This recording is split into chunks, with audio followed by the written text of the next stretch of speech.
want to talk about our hurting economy and how you can help without hurting yourself. Our leaders keep telling us to be patriotic by going out and spending money. And while the economy surely needs our money, can we afford to part with it, especially if our own job is in danger? Today we want to sort through the hype and the calls to go shopping and tell you how you can arm yourself against the coming recession, maybe even take advantage of some of the good deals out there right now. As we go to break, viewers, what are you doing to financially prepare for a possible recession? Give us a call. We'll be right back.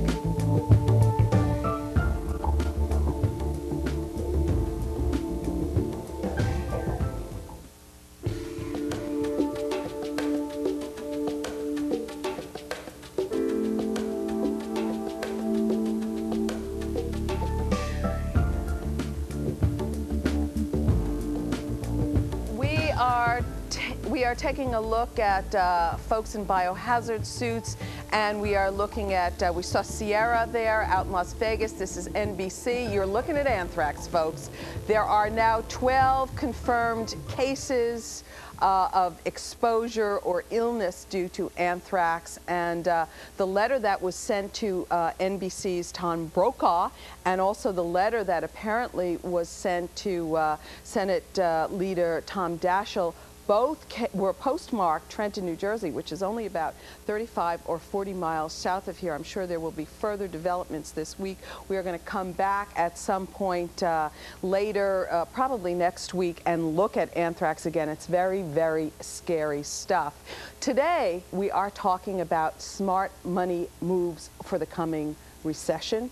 Our leaders are saying go out and spend money. You want to be patriotic? Put down your plastic, put down your credit card.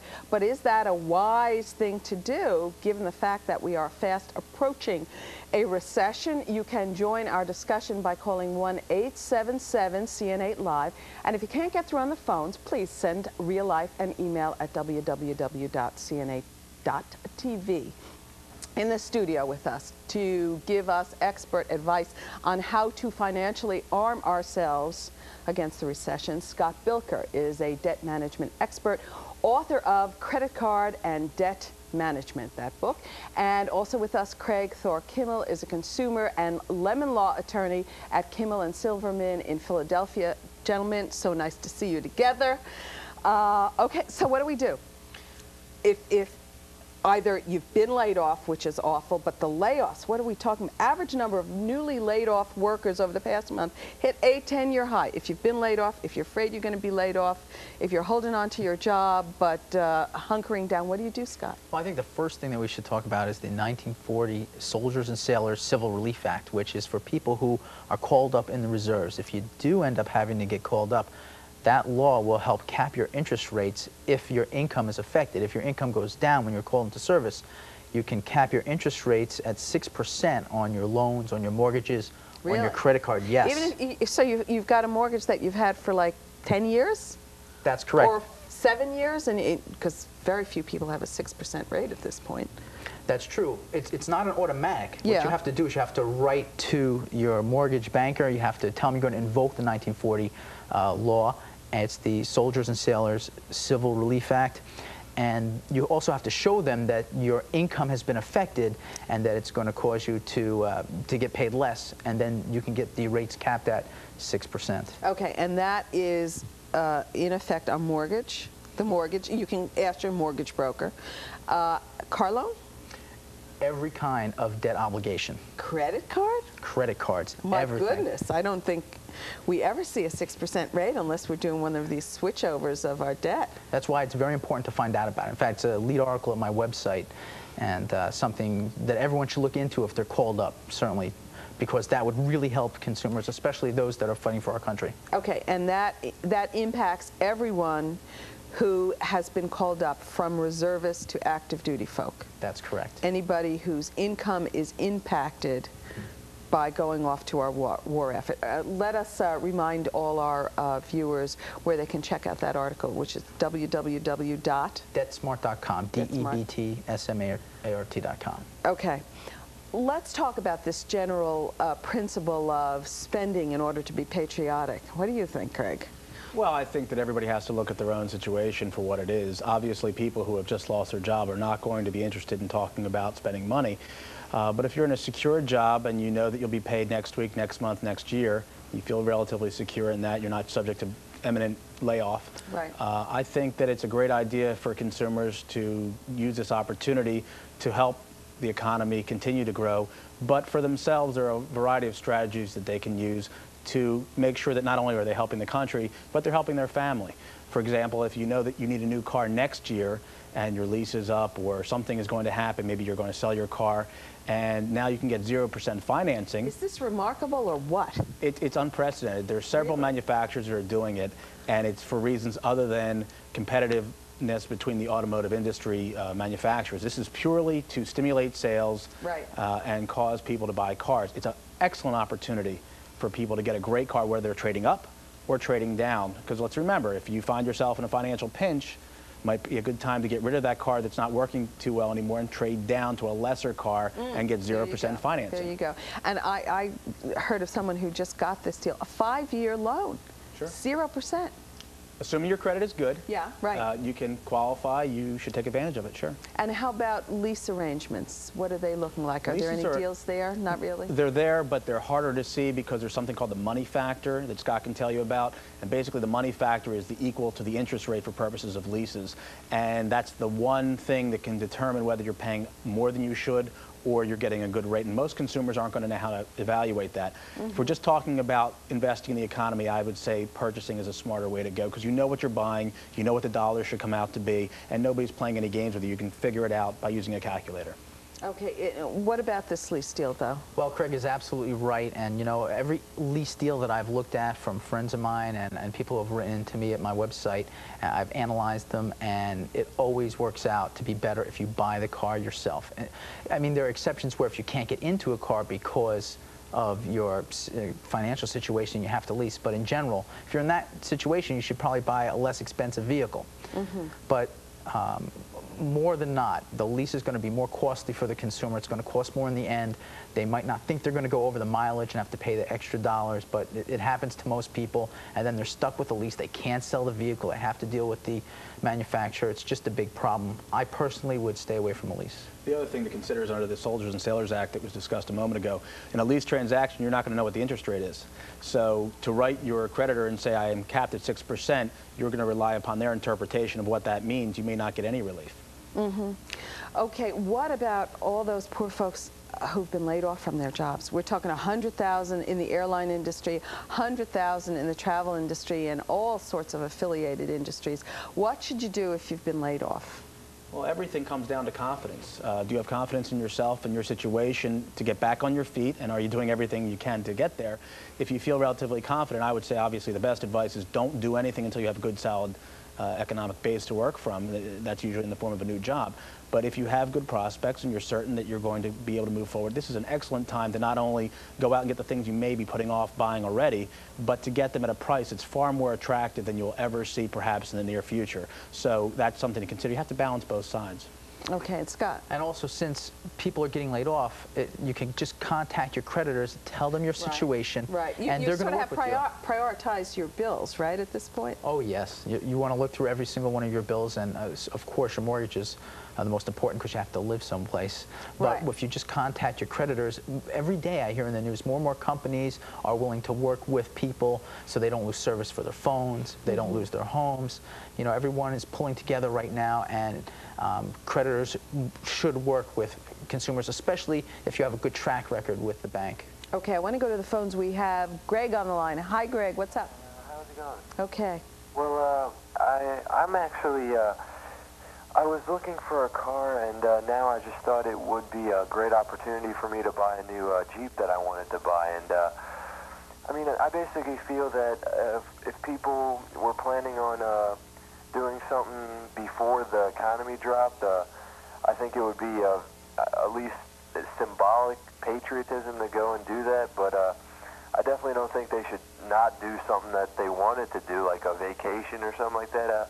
And I mean, people should at least try somehow to improve the economy, but I don't think it's something that you, as an American, are obliged to do. But I had a question for the consumer attorney there. Okay, Craig, yeah. That'd be me.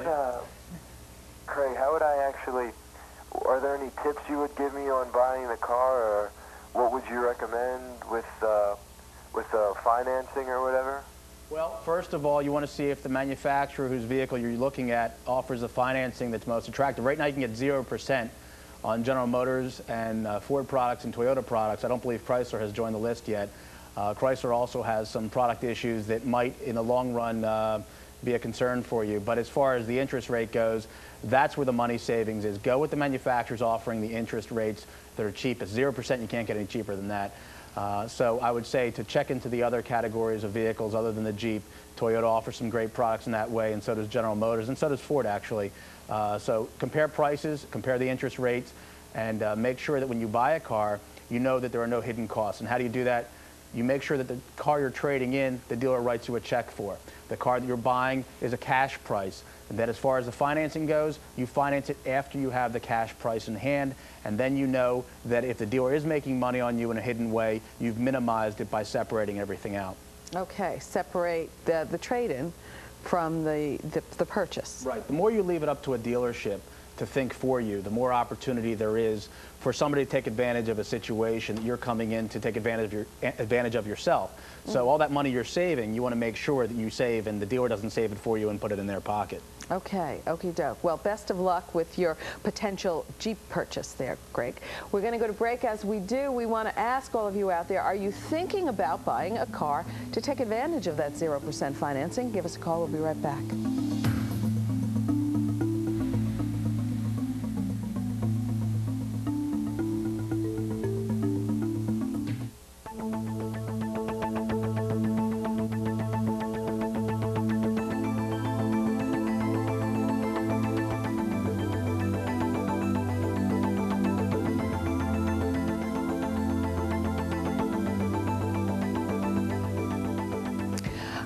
We were just looking at the board.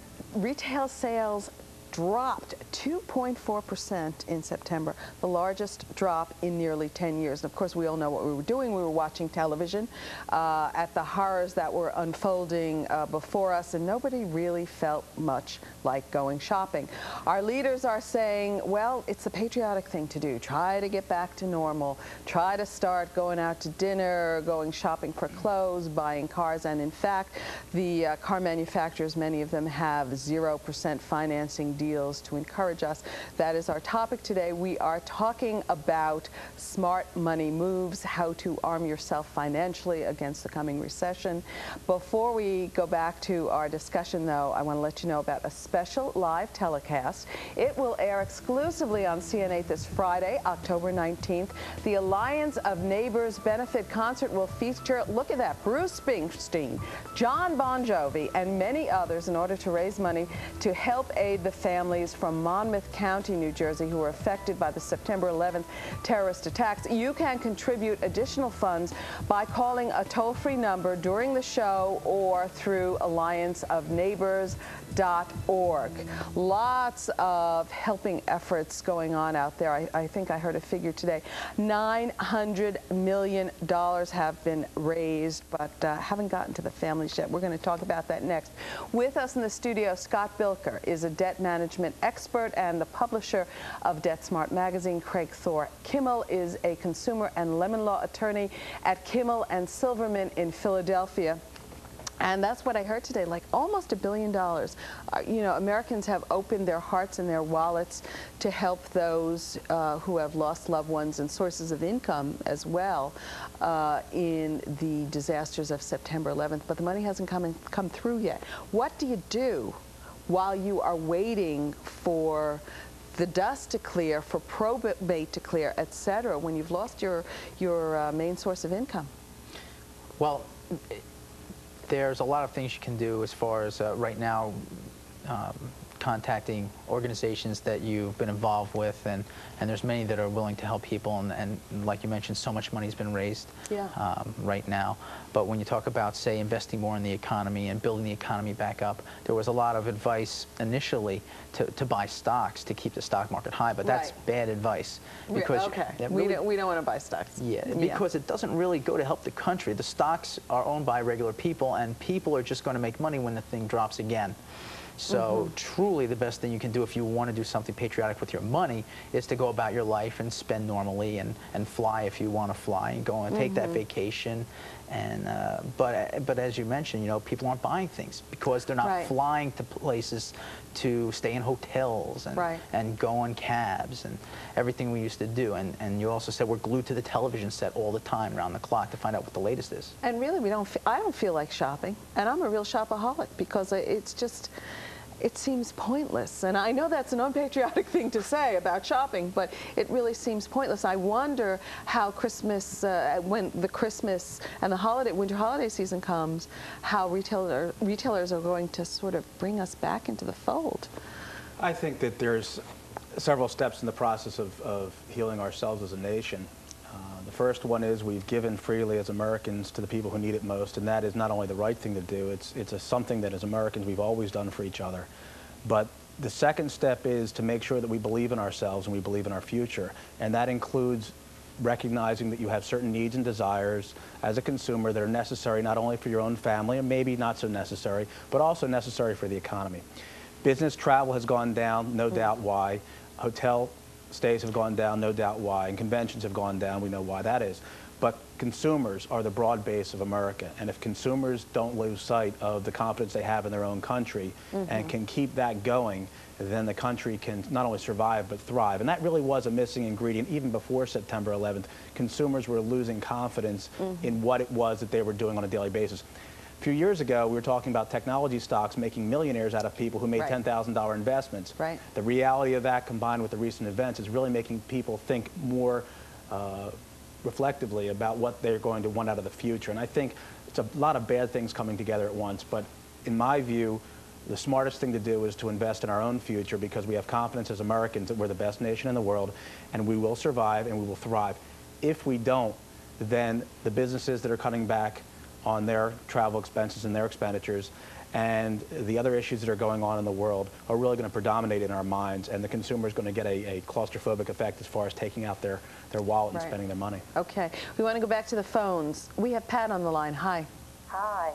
Listen, I don't have any concerns about buying a new vehicle in order to boost the economy. I think that's great. My husband and I are early retirees, though, in our 50s, and we were wondering, is this a good time to purchase a home or to take out a home equity loan and remodel the one we're in? Okay, good question all around, because the Fed has been cutting rates like crazy.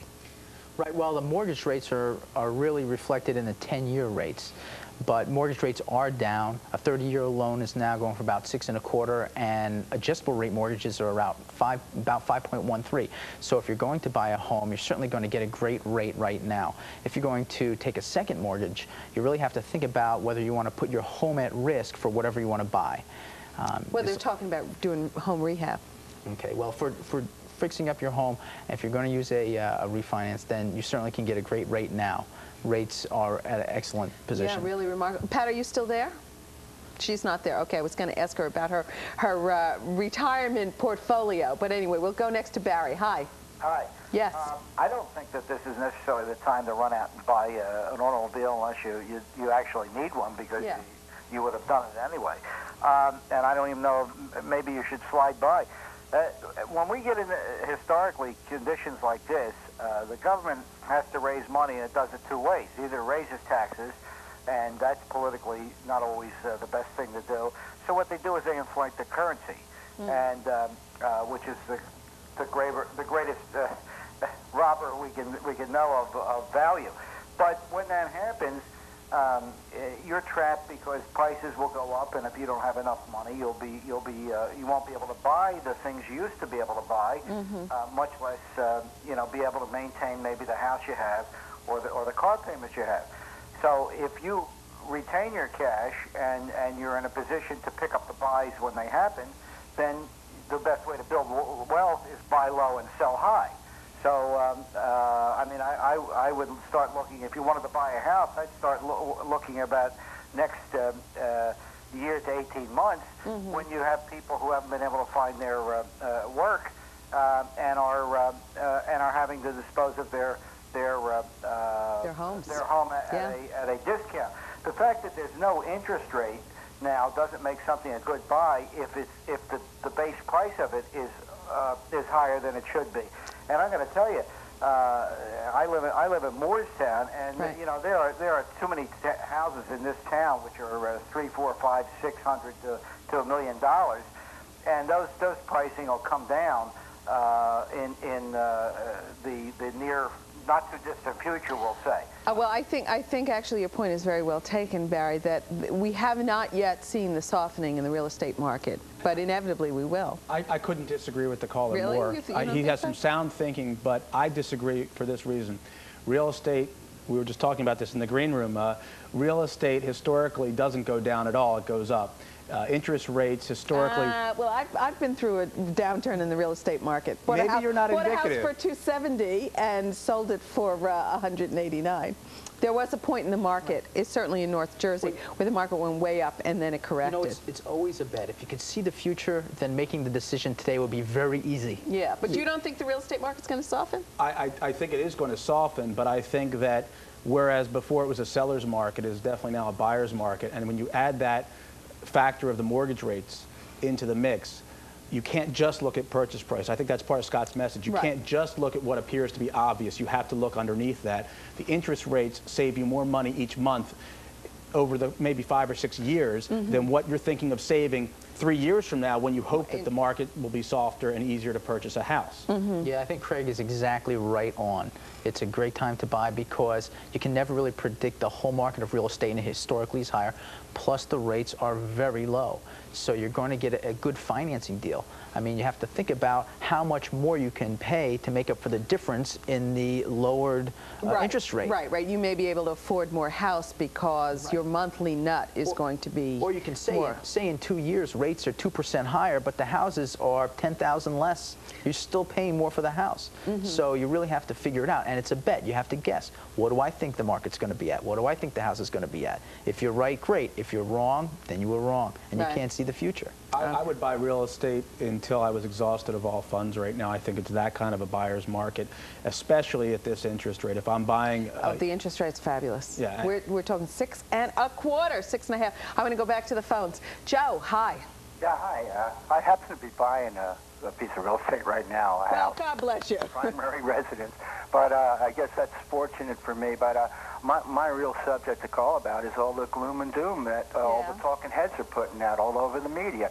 It seems like the media promotes something, you know, and they get behind it, and then immediately they get all nervous about it and start making everybody crazy. Okay, what are you talking about? Just a couple of weeks ago, they were talking about how these people, these terrible people who did this, and now that we're running them down and chasing them and bombing them even, you know, they're just, you know, they're crying about the humanitarian aspect of it. Right, I mean, and then, you know, we're always wrong. I mean, so if you're sitting here at home and, you know, like myself, I sold a house some time ago. I looked at the market. I like where I'm at. I decided to buy a house 3 blocks from here. Oh, God, you know? you're in Maryland, I see, Anne Arundel County. The whole thing, I'm originally from New Jersey. But the whole thing is, if I was to listen and spend, well, I'm 60 years old. I get a chance to watch the TV most of the day. But if I'm an average person and just stop in from work and listen to this TV, it's going to scare me silly. I'm not going to get in the market. I'm not going to buy real estate.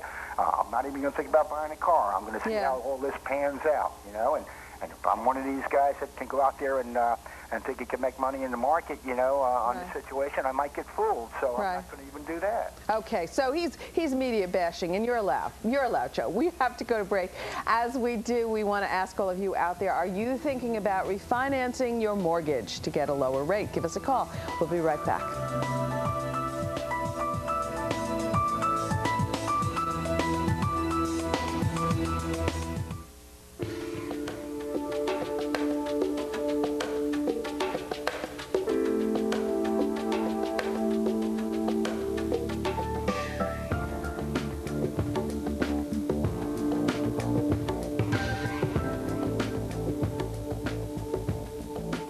Okay, well, sales are down and wholesale inflation is up by a bigger margin than had been expected. We are talking about smart money moves, given the fact that we are moving towards a recession. We've had so many layoffs.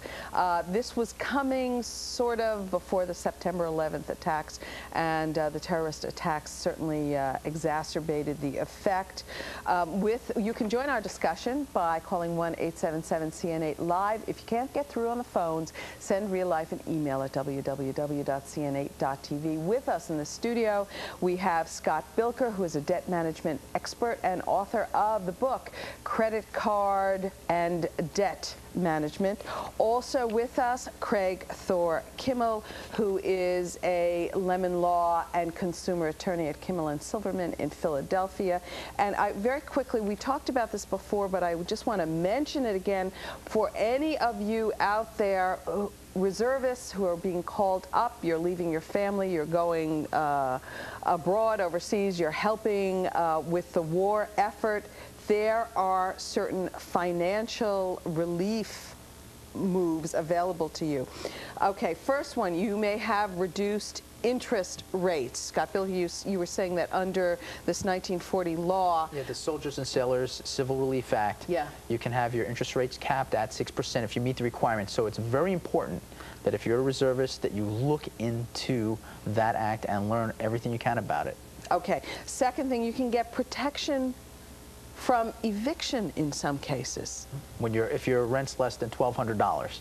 And again, there's conditions on everything, so it's important to learn about it and see if you meet the qualifications, which many people will. If their income's going to be reduced, then they're going to meet a lot of these qualifications. Okay, and the third prong of this benefit is that certain civil court actions might be delayed. Bankruptcy, divorce, all civil actions can be delayed while you're in the service. It has to be material, though. Material to your life. It can't just be something insignificant. Yeah. Okay. Very good. Well, so check that out. Again, that is Scott Bilker's lead article on his website, which is www.debtsmart.com. So check that out if you have someone who is going off, who's been called up in the reserves. We're going to go to the phones. We have Dr. June on the line. Hi. How you doing? Okay. Good evening. The question that I have is, my house is currently financed at 7.5%. I'm thinking of refinancing to the Streamline program at 5.5 adjustable. Is that a good move to make?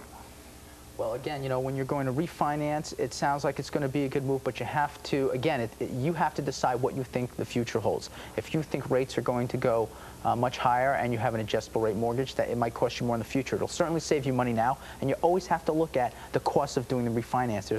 There could be fees. You might have to get your house appraised, so you have to carefully look at it, but it's certainly a time to look at all your refinancing options. But in general, an adjustable rate is something that is less attractive, isn't it, than a low fixed rate? You know, I wish I had an adjustable rate for the last few years because, you know, the rates have been going down. 5.13% for adjustable rate mortgages, you know. So those who took a gamble, who made the bet that the rates are going down, they won. What the future holds, I don't know. For me, I've got an adjustable 6 7/8, but, you know, at 6 1/4, I'll look around. Even though the fees might offset that, there's a time in the future when you refinance where your fees, your cost to do it, are paid for by the savings in the rate reduction. Right. So you have to figure that out and determine what's going to happen. And you have to make the guess. Do you think rates will be higher in the future or lower? And also, when you're talking about refinancing, it's also a question of how long you're going to hold that mortgage, right? Yes. That's the big point. How long are you going to stay in that particular house? Or are you somebody who moves around quite a bit? That always affects your decision-making process. Okay. We're going to go back to the phones. We have Lisa on the line. Hi. Hi. Yeah, your question. I have two questions, really. My husband and I are in the process of looking for a new home. And my first question is, if we build a new house that will probably be done in 8 months, do you think the interest rates will continue to stay low by the time we actually have to get a mortgage? Oh, they got to put their psychic caps on, right? That's a hard thing to predict, right? Well, you know, I've heard that the Federal Reserve is going to continue to lower rates, but again, the mortgage rates are based on the 10-year rate, and they're very much at a low. So my guess, and a guess is all it is that rates are pretty much as low as they're going to be for mortgages. But you have to make your own guess at that. Even if they're not the absolute low, you can still save a lot of money now. But if you're building a house, it's a slightly different ball of wax, isn't it? Because you get construction loans. Right? Well, if you're building a house, there's always differences. Sometimes the place that you sell your house, purchase your house through, they require you to use a certain mortgage company, even though it's unethical. Right. That's the reality. Yeah. And it's unlawful. Sometimes you're forced to use a certain company, and they hide costs. And it appears very good on the surface to get you to look at their housing community as opposed to somebody else's. But in the long term, it's a much different prospect when you add up the numbers. There's really no generalization. I happen to agree with Scott. I think that rates are pretty much as low as they're going to get. And I think that historically, unless the stock market really is trouble, I think that they're going to have to stay around this level or higher. Right. They'll have to creep back up, especially if the economy rebounds, and it is expected, isn't it? Don't they always say, like, within a year of things like this, that the stock market comes back? That's a generalization. Actually, I have an economics background from college, goes back quite a bit, but the fact of the matter is automobile sales have been talked about as being a major source of problems. In the weeks since September 11th, they have almost entirely bounced back, according to Automotive News, current issue in this week's Automotive News. We're on track, I believe, for 16.5 million vehicles this year sold in the United States, and that's right up there where it should be, based upon competition and market forces. So it's come back quite a bit in response to these 0% finance issues, and I think consumers should pay attention to that, because trends are one thing, but what we hold out for the future is how we look and perceive the environment around us. I think in the long term we're in good shape. Okay. Yeah. Personally, I'm an optimist too. I mean, first of all, rates are 2.5 is the overnight rate, and where are they going to go to 0? I mean, there's only the floor is 0 on rates, and second of all, the stock market is pretty beaten up over all of the events that occurred. And I believe in this country, and I believe our future is that we're going to get stronger, and American business isn't going to give it up. We're a capitalist country, and all the companies are going to want to do well, and that's why we're a great nation. So I think that everything's going to get better and improve. Right. So the bargains that are there may not last as the economy improves. And we're not nearly a competitive environment with the rest of the world as we were in the past, even 5 or 10 years ago. We are clearly the world leaders in the economy. Japan has fallen back tremendously. They were our biggest competitor in the early 90s. And we clearly, what's good for the United States economy is good for the world economy. And if we, as an economy, do not survive and thrive, the rest of the world does not survive and thrive. Bad news globally. Okay, we want to go to the phones. We have Michael on the line. Hi. Hi. Yes. Hi, Craig, Scott. My question is, would it be a good idea to refinance I have a 30-year fixed mortgage with 10 years paid on already. And my mortgage interest rate is 8.35 now. I'm just wondering if it would be a good idea to refinance now, or what would be the thing to do in this case. I would say go down to your bank today, whatever bank you've dealt with and you have accounts with, and start there. Ask them, look, I've got a 8% interest rate on my mortgage and I want to get a better rate. Do you have anything for me, and how much will it cost? I think you could easily beat that rate as long as your credit history has been good. Have you ever missed any payments, Michael? No. Okay. If you have a good, clean record on your mortgage, then you're going to have no problem refinancing right now. There was some formula I used to hear that if you were going to improve your rate by more than, what was it, a half percentage point or a percentage point? There are rules of thumb, but you really have to look at your specific situation, because there's so many little hidden fees. You know, when you get to closing, all of a sudden the numbers are different. Right, right. If you can keep an eye on the fees and keep an eye on what it is you're going to be paying in points, appraisal charges, bank fees, those type of things, basically I'll answer your question by saying this. If I was having a sale on dollar bills for 75 cents, would you come down and buy a bunch of dollar bills from me? The answer is obviously yes. Your interest rate is significantly higher than the market. That if you pay attention to the fees and the costs and the appraisal numbers, and you know that they're going to be kept low, I think there's really no reason for you, Michael, not to go down and refinance right away. Right. We're talking about a difference of probably 2 percentage points. Yeah, he's going to, if you have a $100,000 mortgage at 8%, yeah, and you can reduce that to 7% on a 30-year loan, you're going to save about $25,000 in the long run. Wow. Okay, Michael, there you go.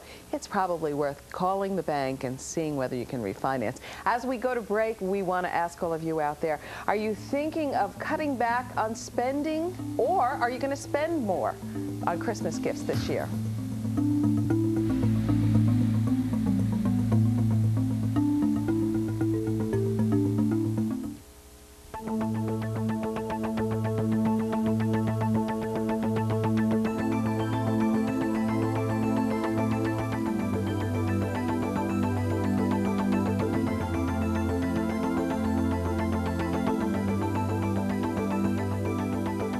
Okay, we are talking about smart money moves, and as you just saw, sales at those specialty apparel stores, the boutiques, dropped 8.5% since September 11th, the day of those awful attacks. However, people are looking for a discount. Discounter sales increased by 4.4%.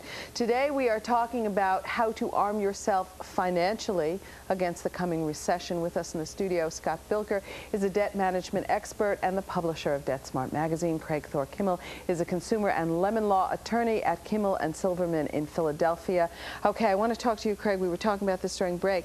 There are scammers out there who say, we will fix your credit. Don't believe them.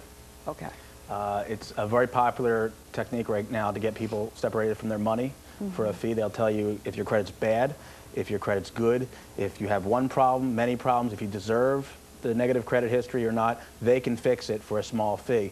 And this has really exploded in the fraud area of law. We've seen a lot of it, and we want to tell people, anybody who says they can fix your credit, no questions asked, and we don't care what it was caused by, don't believe them, don't fall for it. We actually on our website have created a way for people to keep track of information that might be deceptive. One of the ways being, for example, we talked about purchasing a car. Just because it says 0% financing at the dealership, you don't know if it's going to be 0%. We have a template on our website for people to keep track of information that will tell them what type of deal they're getting after looking at all of the documents and all the rates are being quoted. Going back to the Credit Repair Act, though, it's a federal law that requires a tremendous amount of disclosure by credit companies and credit repair services.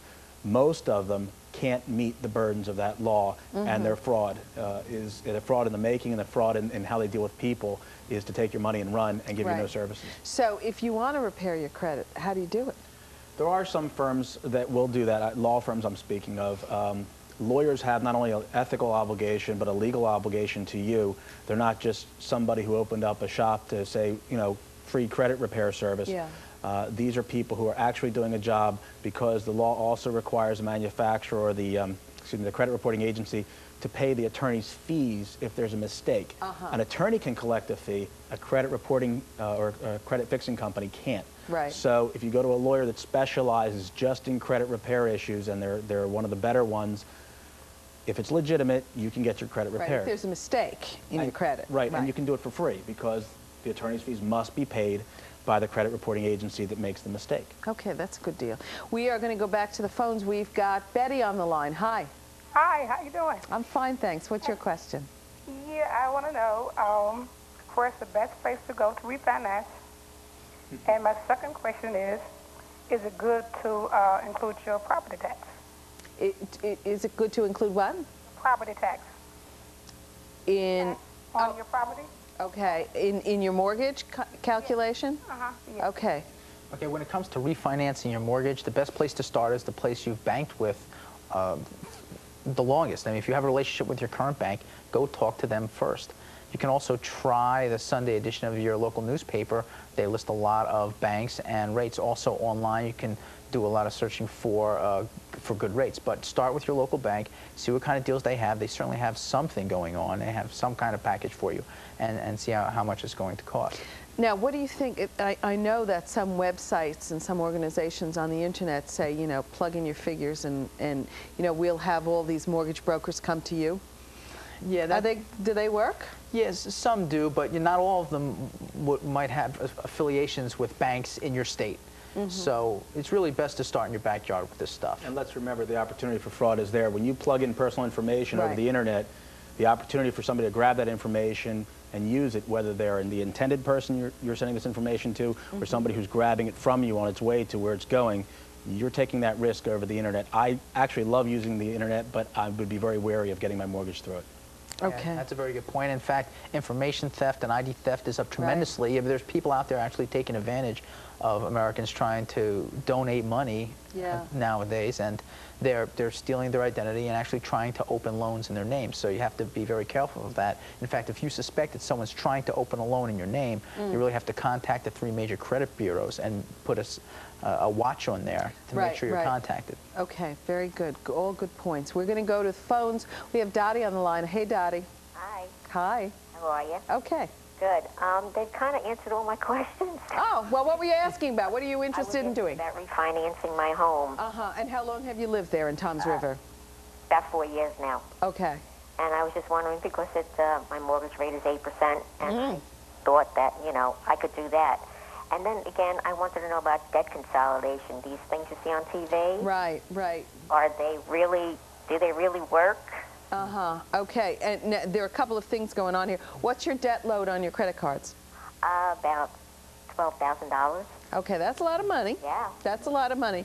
Now, some of these debt outfits, I know from listening to you all the time, they're saying, yeah, we'll consolidate your debt and give you a home equity loan. Right. There's a whole range of things you have to look at when you're talking about debt consolidation. First of all, do you really mean the debt consolidation companies that are going to give you a loan, or you mean the debt counseling agencies that say they're going to take care of your debt?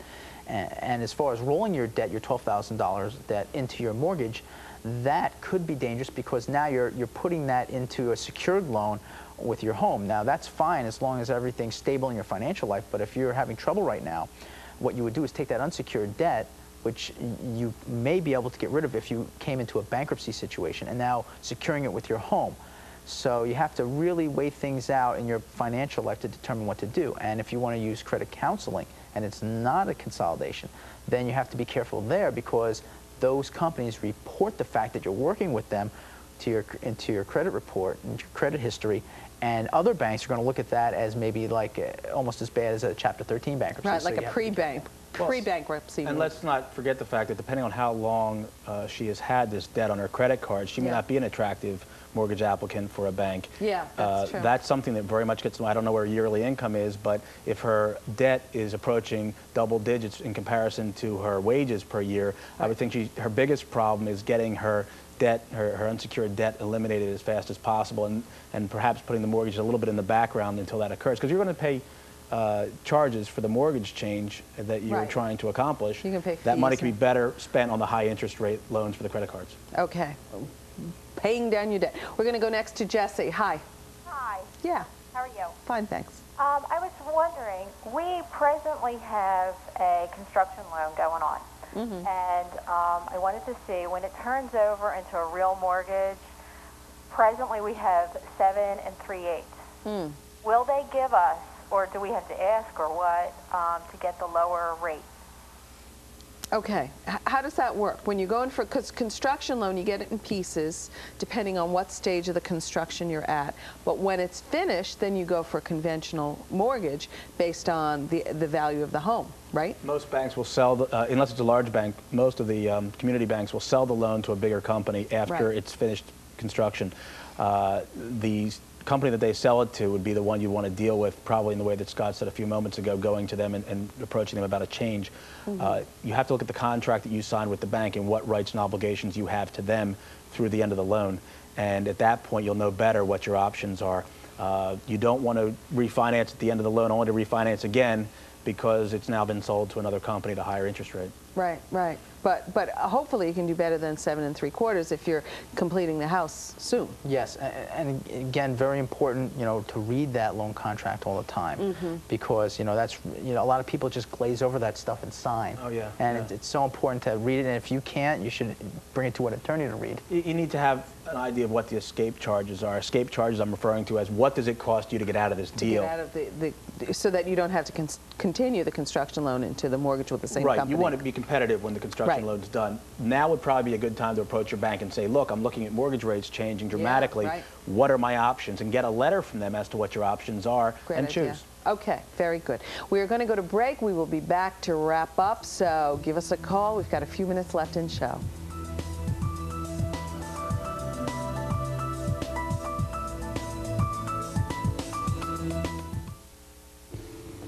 Next time on Real Life, it's been over a week since the U.S. government began airstrikes on Afghanistan, and we want to know what to expect in our continuing attacks. Where are we in the war on terrorism, and how long can we expect this to go on? We want to know your thoughts. Send us an email in advance to reallife@www.cn8.tv. We are wrapping up on our topic of arming ourselves financially for the coming recession. We're going to go quickly to the phones. Dolores, hi. Hi. Yes, what's up? I would like to refinance, but I had taken out a bankruptcy a year ago. Okay. And I just wanted to know whether I would still be eligible for that kind of refinancing. Okay, so we have bankruptcy in the picture that's only a year old. Well, again, you know, it depends on the bank. Some banks will work with you, some won't, but you have to really investigate that. It's always worth looking into. Well, the least attractive consumer from a debt perspective, the worst situation you're going to be in. You're really not in the catbird seat right now. You're in a position of needing something, not in a position of dictating the terms. So I would say it's going to be pretty difficult for you under those circumstances to really control the situation and make your life any easier right now. Okay, because it's still a very fresh bankruptcy. We're going to go next to Linda. Hi. Hi. Good evening. I just want to know, how do you repair your credit if you really did have problems? It's not an error. Okay. Say if you had a series of illnesses or tragedies, and you know, such as something like this. And also, how do you avoid foreclosure? Okay. Well, so your problems are the result of life tragedies.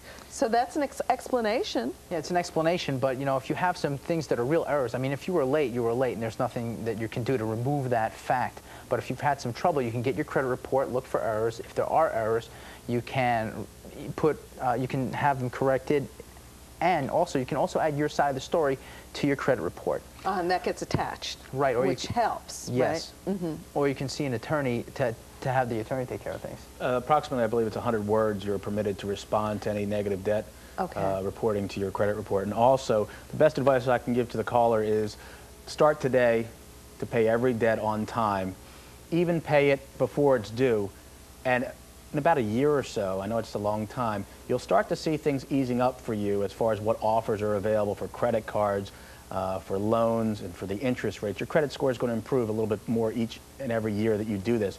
Always pay your bills on time, try to keep your debt low, and always try to keep track of what you're spending. Okay, so be prompt and be patient. We're going to go next to Gene. Hi. Hi, Mary. I want to ask a question about the Internet when he had said before that other people could see your information. Right. On sheets of where they could apply for credit cards or even your banking, a lot of times it'll have a logo on the bottom with a lock. Right, the little secure. Right. How secure? How secure are these secure pages? Well, you know, they're technically secure, but you know, I believe a couple years ago Western Union was hacked and they took all the credit card numbers. So how secure is secure? I personally don't think it's all really that secure. If someone wants to get that info, it's very possible they're going to go find it. And there's probably also a difference between the security link of your bank, if you're banking online, and if you are applying for a mortgage and inputting information. That's probably a lot less secure, right? Well, banking online, it's all one-to-one. When you have that secured server, it's one-to-one. The information goes from you right to their computers. It doesn't hop around everywhere through the web. But even then, you know, there's always a chance someone could get that info. Okay, we're going to go next to Denise. Hi. Denise? Yes, Denise? Jim, hi. Yeah, I have a question. I took advantage of a 5.9% life of the loan when I did some work on my house. Yeah. Was it right to take advantage of that, and should I should I just keep the loan going or pay it back? Okay, real quickly, about 20 seconds. Oh, yeah, absolutely. I mean, there's nothing wrong with taking advantage of a good loan option. If you have a great loan option, 5.9% for the life of the loan, that's fantastic. I'd take it, and nothing wrong with that. I would happen to agree. Okay, well, that sounds like a wonderful rate. Okay, I want to remind everybody, if you are in the military reserves, you may qualify for reduced interest rate, for caps on your interest rates, for your car loans, your mortgage, maybe even credit cards. If you are actually going from a certain income to a lower income because you've been called up in the reserves. Also protection from eviction in some case, delay of civil court actions. Check it out on Scott's website, www.debtsmart.com. Scott Bilker, Craig Thor Kimmel, thanks for being with us. See you all tomorrow. Take it easy. Bye.